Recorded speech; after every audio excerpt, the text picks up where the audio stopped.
Ce programme vous est présenté par la région Grand Est.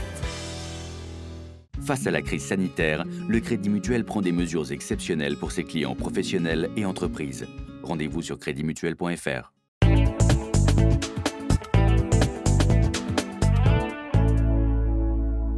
Bonsoir à tous, vous êtes sur Alsace 20, bienvenue et merci de nous rejoindre. L'actualité de ce mardi 2 juin, c'est évidemment la réouverture des bars, cafés et restaurants. Dès ce matin, la clientèle a profité du soleil pour reprendre possession des terrasses, souvent agrandies. Dans les collèges et lycées, l'heure est à la réouverture également, dans le cadre de la phase 2 du déconfinement. Mais l'actualité ce soir, c'est aussi la course des municipales qui reprend avec plusieurs coups de théâtre. À Colmar, le maire sortant, Gilbert Meyer, arrivé deuxième au premier tour derrière Éric Stroman, abandonne et se retire de la course. On vient de l'apprendre il y a quelques instants. Et à Strasbourg, les candidats avaient comme partout jusqu'à 18h pour déposer leur liste en vue du second tour. Ils étaient 4 à pouvoir y prétendre.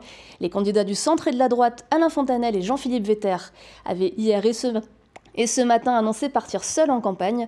En milieu d'après-midi, les candidates écologistes et socialistes Jeanne Barséguian et Catherine Trottmann annonçaient l'échec de leurs négociations pour faire liste commune. Une quadrangulaire semblait donc acquise en fin d'après-midi.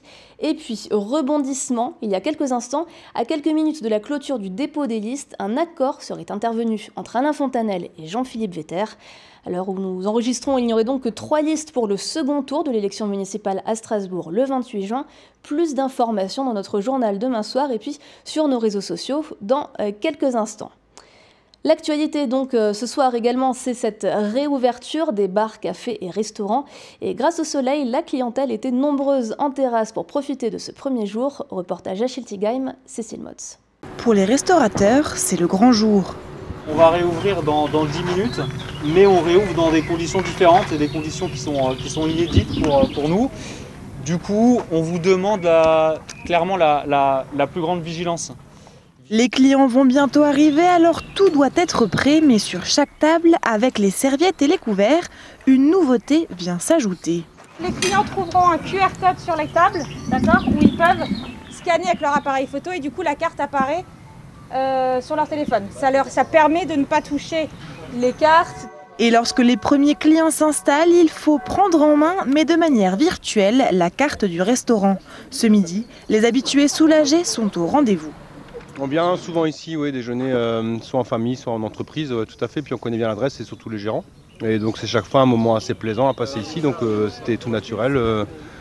Durant ce moment de reprise, qu'on puisse justement aider les restaurateurs qui ont aussi bien souffert de tout ce qui est en train de se passer. Voilà, on avait envie de passer un moment convivial, tous ensemble, partager. C'était quand même long pendant ces 2 mois. Donc c'est avec plaisir qu'on se retrouve là tous ensemble à midi. Soulagement également côté restaurateur. Les fourneaux reprennent vie, les commandes s'enchaînent. Ça marche, 2 entrées à suivre, 2 plats du jour. Un retour à la normale, ou presque. Le port du masque obligatoire, donc autant pour les employés que pour les clients. Le client est obligé de porter un masque dans l'établissement, à l'exception du moment où il est attablé, en train de manger et de boire. Mais à partir du moment où il se lève pour aller aux toilettes, régler ou quoi que ce soit, il doit reporter son masque. La distanciation donc de 1 mètre entre chaque table et pas plus de 10 personnes par table. À l'extérieur, il y a un vrai réaménagement, c'est-à-dire que là, on a enlevé à peu près 10 tables sur notre terrasse principale et on a créé du coup une autre terrasse qui normalement c'est un petit Biergarten et là c'est la continuité de nos terrasses. Donc c'est comme ça qu'on a pu garder, si vous voulez, un nombre de couverts à peu près correspondant à ce qu'on avait avant. L'établissement a dû revoir sa capacité un peu à la baisse avec 50 couverts en moins sur les 300 habituels. Ces 11 semaines de fermeture sont un coup dur, car avec l'arrivée des beaux jours, les terrasses auraient dû ouvrir à la mi-mars. Alors il va falloir tout faire pour rebondir. En plus de la brasserie chilicoise, Arnaud Lorenz gère également 2 établissements à Strasbourg. Tous ont pu rouvrir aujourd'hui avec un même objectif. Rattraper ces semaines de perdu, évidemment, ça sera impossible. L'inquiétude est réelle parce que on a constaté qu'on avait effectivement beaucoup de réservations pour ce jour et pour les quelques prochains. Mais en même temps, on est obligé d'appréhender la suite parce que, encore une fois, certaines personnes ont peut-être pas tout de suite envie de retourner au restaurant, donc on l'appréhende forcément. Le mot d'ordre aujourd'hui, c'est de rassurer les clients et de rassurer nos salariés pour effectivement que le redémarrage se fasse le mieux possible et dans des conditions optimales. Pour l'instant, les réservations se suivent à Schiltigheim. Si ce midi le restaurant n'était pas plein, il le sera ce soir pour les derniers services de cette première journée d'ouverture. Après les écoles primaires, les collèges et lycées ont fait leur rentrée ce matin, que ce soit pour une demi-journée, une demi-semaine ou des rentrées échelonnées, mais toujours sur la base du volontariat. Ainsi, au collège du Parc à Ilkirch-Grafenstaden, ce sont 40% des élèves de 6e et 5e qui sont revenus en classe aujourd'hui. Ceux de 4e et 3e les rejoindront lundi prochain. Dans des conditions toujours particulières, on écoute le principal du collège. C'est un jour particulier, c'est un jour qui fait plaisir, on l'a vu dans le regard des élèves qui étaient nous-mêmes globalement souriants. La sonnerie, je suis venu tous les 2-3 jours pendant le confinement, c'était vide, c'était triste.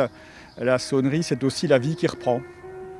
On a rationalisé l'utilisation des espaces puisque chaque groupe élève reste dans la même salle. Ce sont les enseignants qui changent de salle. Nous avons mis en place des systèmes de sens de circulation. L'idée, c'est que les différents groupes ne se croisent pas, en fait. Voilà. Il y a 40% de l'effectif 6e, 5e qui est présent. Ça veut dire qu'il y en a 60% qui sont à la maison, qui doivent et qui ont droit également au téléenseignement. Donc les enseignants font les deux à la fois. On a allégé un petit peu les horaires ici de manière à ce que également les agents puissent nettoyer les locaux, puisque le nettoyage de locaux est beaucoup plus compliqué, puisqu'il faut désinfecter, etc. Mais il était important qu'on puisse revenir tous, parce que nous ne sommes pas le ministère de l'instruction publique, mais le ministère de l'Éducation nationale.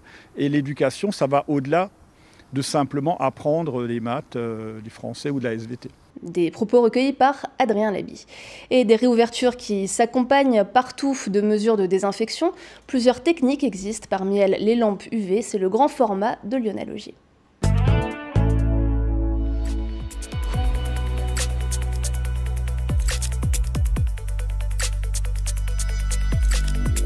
Regardez bien ces images, vous êtes tout simplement en train d'assister à une désinfection par des UVC. C'est une lampe à LED, c'est une innovation. Victor Vincent de Concept Light, on vous doit cette innovation. Alors on va expliquer un petit peu aux spectateurs ce que vous êtes en train de faire. Vous désinfectez quoi ?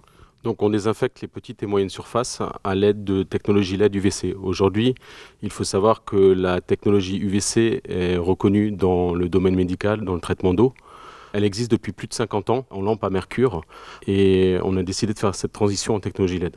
Voilà, ce qu'il faut expliquer, c'est qu'il y a les UV qui sont le soleil qu'on aime bien, il y a les UVB. Donc il y a les UVA qui traversent la couche d'ozone, qui vont vous faire un peu de bronzage. Il y a les UVB en fait, qui vont vous générer en fait, des coups de soleil et l'UVC qui ne passe pas la couche d'ozone. En fait. Et l'UVC, ce qu'on sait paradoxalement moins, c'est que ça sert notamment au traitement des eaux, de l'eau qu'on consomme. Exactement, c'est prouvé pour le traitement de l'eau.